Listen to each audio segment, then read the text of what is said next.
ನಾನು ಬೆಂಗಳೂರಿನ HRBR ಬಡಾವಣೆಯಲ್ಲಿ ವಾಸವಾಗಿರೋ ವಿಶ್ವನಾಥ್ ಅಯ್ಯರ್, ರಿಟೈರ್ಡ್ ಗೌರ್ಮೆಂಟ್ ಅಫಿಷಿಯಲು. ಇವರು ನನ್ನ ಶ್ರೀಮತಿ ವಿ ಶೈಲಜಾ ಅವರು, ಹೌಸ್ ವೈಫ್. ನಾವು ನಮ್ಮನ ಮೇಲ್ಗಡೆ 4 KV ಒಂದು ಸೋಲಾರ್ ಪವರ್ ಜನರೇಷನ್ದು ಇನ್ಸ್ಟಾಲ್ ಮಾಡಿದ್ದೇವೆ. ಅದರಿಂದ ನಾವು ತೃಪ್ತಿಕರವಾಗಿದ್ದೇವೆ. ಅದರಿಂದ ಯಾವ ವಿಧವಾದ ಮಾಲಿನ್ಯ, ಶಬ್ದ ಮಾಲಿನ್ಯ ಆಗಲಿ, ಹೊಗೆ ಮಾಲಿನ್ಯ ಯಾವುದೂ ಇಲ್ಲ. ಇದಕ್ಕೆ ತುಂಬ ತೃಪ್ತಿಯಾಗಿದ್ದೇವೆ ನಾವು. ಇದಕ್ಕೆ ಸರ್ಕಾರ ಕೂಡ ಒಳ್ಳೆಯ ಸಬ್ಸಿಡಿ ಕೊಟ್ಟಿದ್ದಾರೆ.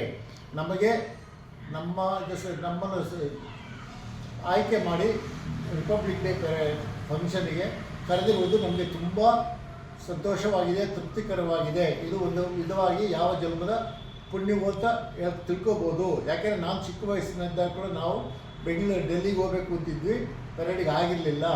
ಈಗ ಸೆಲೆಕ್ಟ್ ಮಾಡಿದ್ದಾರೆ. ಈ ಯೋಜನೆಯನ್ನು ನಮ್ಮ ನೆಚ್ಚಿನ ಪ್ರಧಾನಮಂತ್ರಿ ನರೇಂದ್ರ ಮೋದಿಯವರು ಮಾಡಿರೋದಕ್ಕೆ ಅವರಿಗೆ ನಾವು ತಲೆಬಾಗಿ ನಮಸ್ಕಾರ ಮಾಡುತ್ತಿದ್ದೇವೆ.